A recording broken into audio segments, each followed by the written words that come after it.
దండం పెట్టుకుని ముక్కు పుడుకుని బయటకు తెచ్చుకుందాం అనుకున్నావా?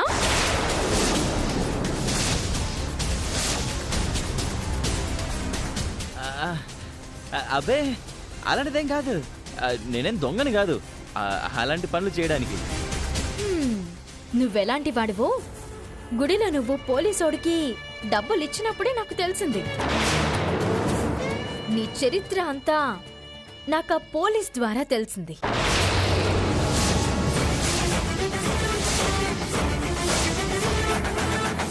ఆ రోజు వెండి పూల సజ్జని కొట్టేసింది నువ్వే. ఒక అమ్మాయి మెడ మీద కత్తి పెట్టింది నువ్వే. నువ్వు చిల్లర దొంగతనాలు చేసే దొంగవి.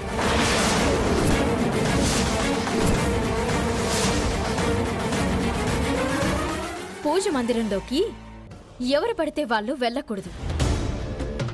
ఆ గదిలో ఏ వస్తువునైనా ముట్టుకునే అర్హత నాకు, అత్తకు మాత్రమే ఉన్నాయి. నీ కాబోయే పెళ్ళానికి కూడా లేవు. నువ్వొచ్చినప్పటి నుంచి నా మీద ఆధిపత్యం చెలాయిస్తున్నావని అనుకుంటున్నావేమో. నీ గురించి అంతా తెలిసినా నేను అత్తమామలకు ఎందుకు చెప్పడం లేదో తెలుసా? నీ గురించి తెలిస్తే వాళ్ళు బాధపడతారని చెప్పడం లేదు. వామ్మో, నీ గురించి నేను చాలా తక్కువ అంచనా వేశాను. నీతో చాలా జాగ్రత్తగా ఉండాలి అవని. నీ ప్రవర్తన మార్చుకో. ఈ ఇంటికి తగ్గట్టుగా ఆ తల్లిదండ్రుల బిడ్డగా ఉండు. మరోసారి ఆ గదిలో అడుగు పెట్టావంటే అమ్మవారి ఆగ్రహానికి గురవుతావు. నేను నీ ఇంటికి మొదటిసారి వచ్చినప్పుడు నీ కళ్ళను చూసి నువ్వు దొంగవి అని కనిపెట్టేశాను. కృష్ణ,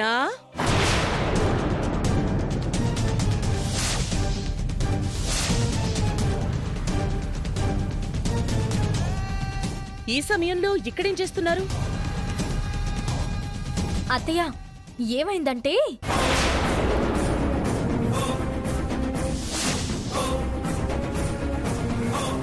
చెప్పు. చెప్పనా కృష్ణ బావా? అవని, అది అది ఏం జరిగింది కృష్ణ? నాన్న, అది నేను చెప్పేస్తాను. తొందరగా చెప్పు. అమ్మా, ఏం లేదత్తా. బావకి నిద్ర పట్టక అటూ ఇటూ తిరుగుతున్నాడు. నేను బయటకొచ్చేసరికి కనిపించాడు. కాసేపు కాలక్షేపంగా ఉంటుంది కదా అని మనింటి ఆచార వ్యవహారాల గురించి డీటెయిల్గా చెప్తున్నాను కదా బావా? అవును అవును. ఏదో శబ్దం వినిపించి ఇలా వచ్చాం. శబ్దమా? ఆ శబ్దం ఏం లేదులేమ్మా. మీరెళ్ళి నిద్రపోండి. నేను నిద్రపోవడానికి ట్రై చేస్తాను. సరే నాన్న, నువ్వు త్వరగా పడుకో. మంచిది బాబు. Good night. గుడ్ నైట్ నాన్న. చెప్పేస్తానని బాగా టెన్షన్ పడ్డావు కదా? చెప్పే అవకాశం నాకున్నా ఎందుకు చెప్పడం లేదో తెలుసా? అత్తయ్య వాళ్ళు నిన్ను ప్రేమగా కాదు, ప్రాణంగా చూసుకుంటున్నారు. ఆ ప్రాణాలకు ఏం కాకూడదు. ఆ ప్రాణాల కోసం నా ప్రాణమిస్తాను. నువ్వు మారితే అందరికీ సంతోషంగా ఉంటుంది.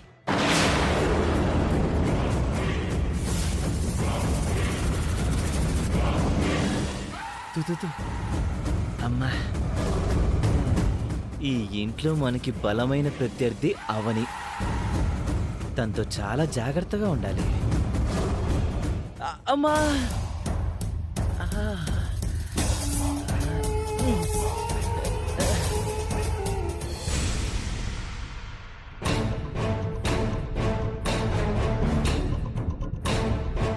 అందరూ ఒకసారి బయటికి రండి.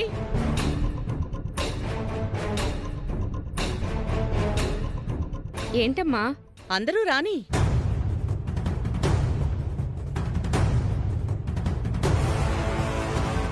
అందరూ అంటే అందులో మీరు కూడా ఉన్నారని కాదు. మేమేం పరాయి వాళ్ళం కాదు కదా. చిన్న కొడుకు చిన్న కొడలు పరాయి వాళ్ళు ఎలా అవుతారు? అదే చెప్పాను కదా. ఒక ముఖ్యమైన విషయం చెప్పాలని పిలిచాం. అందరూ సైలెంట్గా ఉండండి.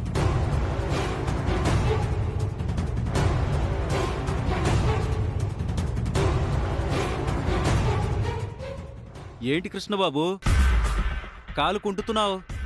రాత్రి మెట్ల మీద నుంచి జారిపడ్డాను బావా. నీకు రాత్రులు తిరగడం బాగా అలవాటు ఉన్నట్టుంది.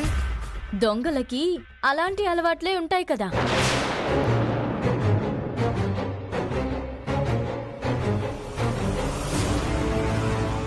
నా కాబోయే భర్తని దొంగ అంటావా? నా ఉద్దేశం ఆ దొంగ అని కాదు, వెన్న దొంగ అని.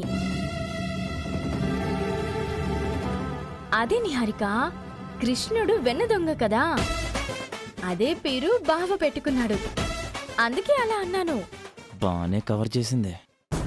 రాత్రి బాగానే ఉన్నావు కదా కృష్ణ? పొద్దున్నకి కొంచెం నొప్పి వచ్చిందమ్మా. ఏం కాదు, సెట్ అయిపోతుంది.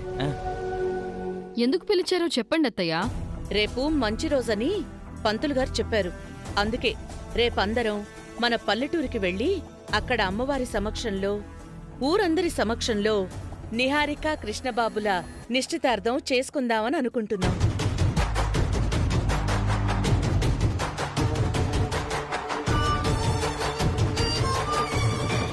మంచి నిర్ణయం అమ్మా. తొందరగా వీళ్ళు పెళ్ళైపోతే చాలా బాగుంటుంది. అవునవును, చాలా మందికి సమాధానం చెప్పినట్టు అవుతుంది. కృష్ణమామయ్య, నీకోకేనా? అదేంటి కవ్య అలా అడుగుతున్నావు? కాలు నొప్పి గాని లేదంటే ఎగిరి గంతేసినవని. నీకు కాబోయే భార్య మాత్రం మూడీగా ఉందేంటి?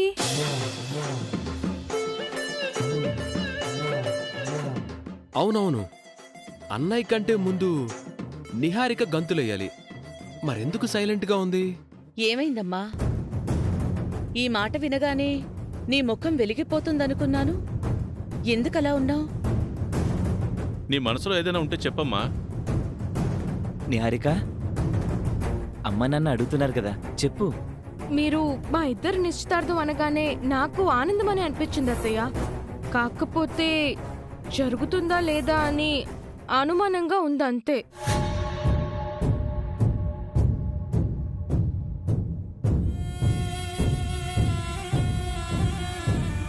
అదేంటి అంత మాట అనేసావు?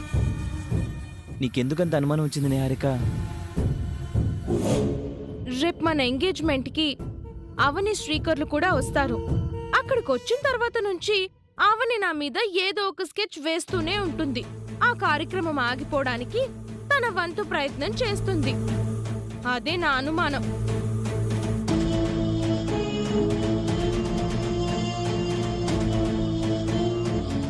నిహారిక అనుమానం నిజమే. మొదట్నుంచి అవని ప్రయత్నాలు అలాగే ఉన్నాయి కదా.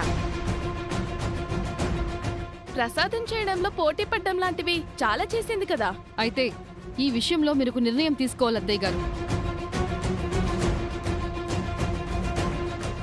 లేదంటే అక్కడ జరిగేది నిశ్చితార్థం కాదమ్మా, మన ఇంటి పరువు పోవడం. అలా ఏం చేయదులే, మీరేం టెన్షన్ పడకండి. కార్యక్రమం నిరాటంకంగా జరగాలి అంటే వీళ్ళు రాకూడదు.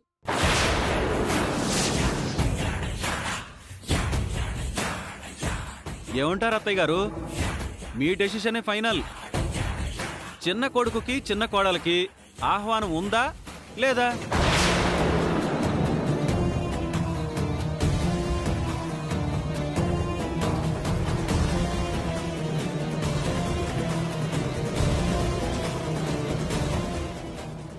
వీళ్ళకి ఆహ్వానం లేదు.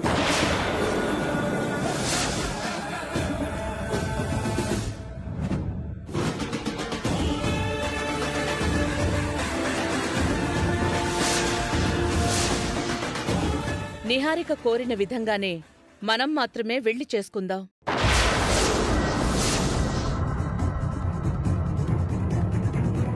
ఇంతకాలం అన్ని పండగలకి తీసుకువెళ్ళాం. ఈ నిశ్చితార్థానికి మాత్రం మీరు దూరంగా ఉండడమే మంచిది. ఇది చాలా దారుణం అమ్మా. అక్కడ అందరూ మా గురించి అడిగితే ఏం చెప్తారు? మేము ఏదో ఒకటి చెప్పుకుంటాంలే తమ్ముడు.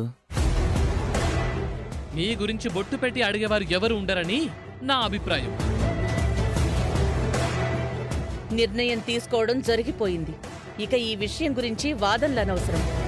మనమంతా ఉదయాన్నే తొందరగా బయలుదేరదాం, సరేనా? థ్యాంక్స్ అత్తయ్య. మీ సంతోషమే నాకు ముఖ్యం.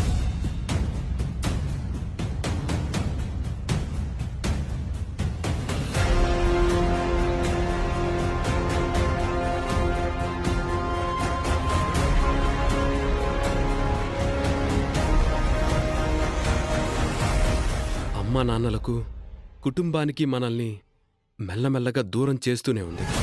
దేవుడున్నాడు బావా, ఆయన అంతా చూసుకుంటాడు.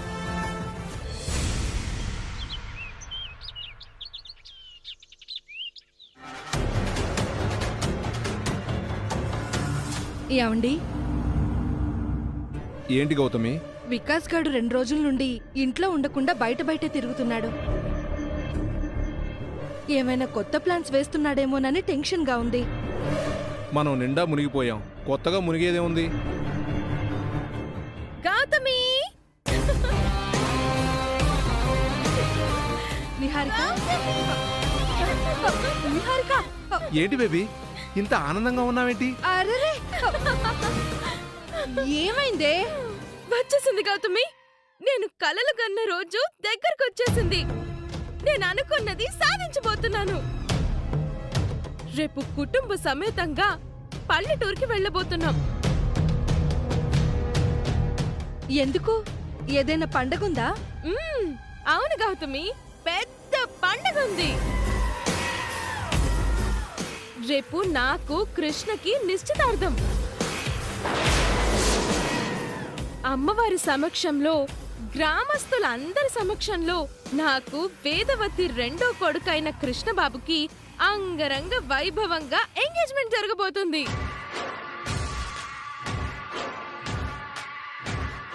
దుబాయ్ నుంచి ఎగరేసుకుంటూ వచ్చాను. అటు అవనితో గాని ఇటు నిహారికతో గాని పెళ్లికి నోచుకోలేకపోయాను. నిన్నగాక మొన్నొచ్చిన కృష్ణగాడు మాత్రం నిహారికను పెళ్లి చేసుకోబోతున్నాడు. అదృష్టం అంటే అలా ఉండాలి. తొందరలో ఈ యలమంచలి నిహారిక ఘట్టమినేని నిహారికగా మారబోతుంది. ఆచార సాంప్రదాయాలకు నిదర్శనమైన ముక్కు పొడుకను ఈ నిహారిక ధరించబోతుంది. అంతా నా జాతక ప్రభావం. నీ జాతకం గురించి మనమే పొగుడుకోవాలి మరి. అదేంటి అక్క పుసుక్కున అలా అనేసింది? నీ జాతకం గురించి బయటపడకముందే తొందరగా నిశ్చితార్థం ముగించుకొని పెళ్లి చేసుకో బేబీ. ఇదేదో మనకు ఉపయోగపడే ఇన్ఫర్మేషన్లో ఉంది. వేదవతి ఇంటికి కోడలు కావాలని వేల మంది అమ్మాయిలు ఆశపడ్డారు. జాతకం కుదరక అవలేకపోయారు. నీ జాతకం కుదరకపోయినా ఆ ఇంటికి కోడలివి కాబోతున్నావు. అవును నిహారిక, నీలాంటి అదృష్టం ఎవరికి రాదమ్మా. ఆ అదృష్టం దురదృష్టంగా మారకముందే, జాతకం విషయం బయటపడకముందే ఈ పెళ్లి జరిగిపోవాలి. నీది వేదవతి గారిలాంటి జాతకమని వేదవతి ప్రసాదరావులు, ఇంట్లో వాళ్ళు, పల్లెటూరు వాళ్ళు అందరూ నమ్మేశారు. ఇంకా అదే నిజమని నమ్ముతున్నారు. ఆ నమ్మకానికి ఎక్స్పైరీ డేట్ రాకముందే జరగాల్సిన కార్యక్రమాలు జరిగిపోవాలి. నేను చూస్తున్నది వింటున్నది అంతా నిజమే కదా? ఎవ్వరికీ అనుమానం రాకుండా ఇన్ని రోజులు మేనేజ్ చేసుకుంటూ వచ్చాం. మరికొన్ని రోజులు మేనేజ్ చేశామంటే గండం దాటేస్తాం.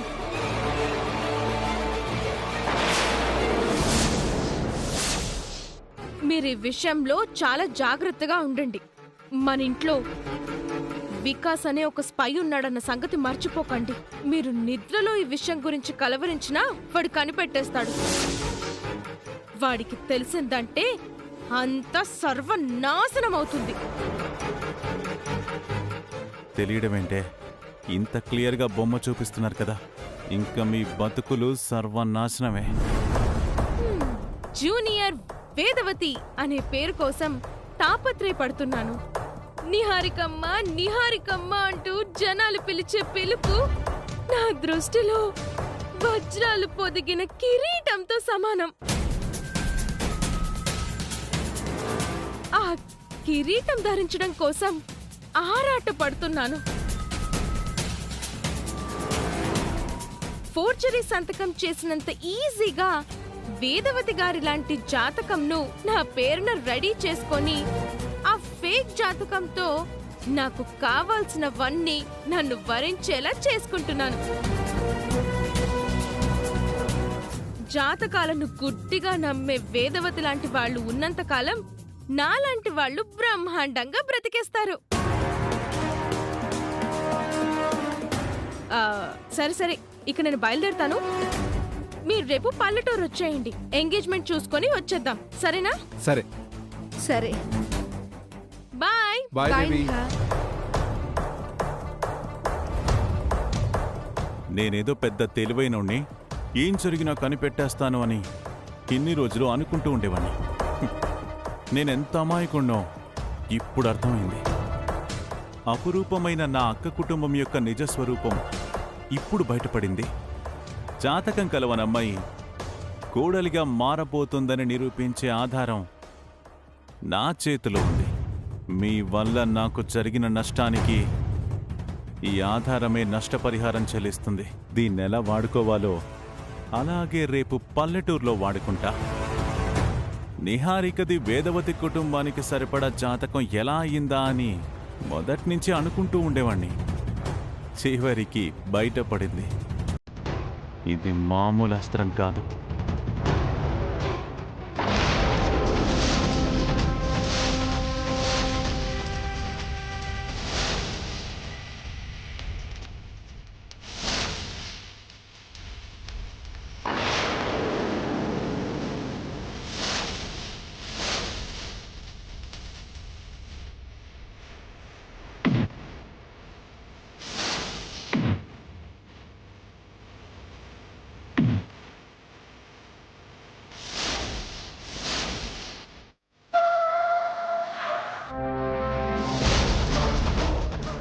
ఎవరా మీరు?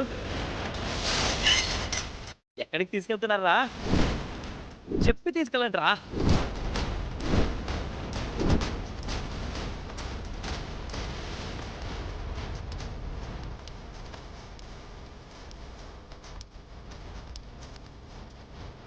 ఇంకెంత దూరం తీసుకెళ్తారా?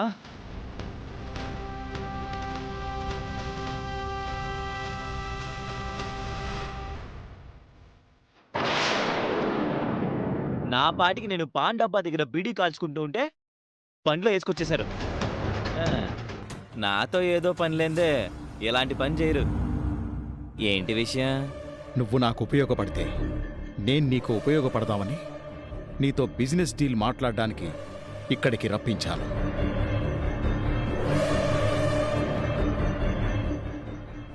Business delay? నాకు అర్థం కాలే, కాస్త అర్థమయ్యేలా చెప్తావా? ష్యూర్. గతంలో ఒకసారి వేదవతి గారిని కలిసి పల్లెటూరులోని పొలాలను ఫ్యాక్టరీ కట్టుకోవడానికి అడిగాను. కుదరదన్నారు. బయటకు గెంటేశారు. దాంతో నా కోపం వచ్చి నీ తమ్ముడు శ్రీకర్ మీద అటాక్ చేయించాను.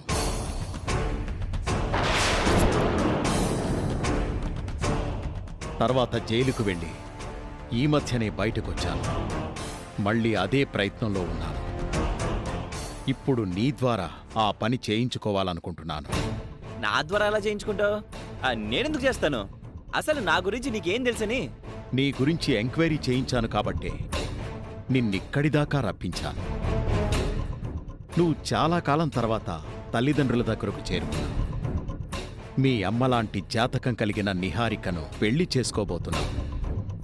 గతంలో మత్తుమందులమ్మావు, దొంగతనాలు చేశావు. నువ్వు డబ్బు కోసం ఏమైనా చేస్తావు. ఇక చాలు, ఆపండి. చిత్రగుప్తుల్లా మొత్తం చెప్తున్నారుగా.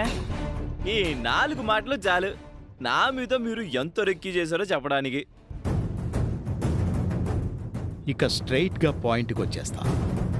ఆ స్థలాల్ని మీ అమ్మగారు నాకమ్మేలా నువ్వు చేయాలి. డాక్యుమెంట్స్ మీద మీ అమ్మా నాన్నలతో సంతకాలు చేయించాలి. అలా చేస్తే నీకు 10 కోట్లు ఇస్తాను.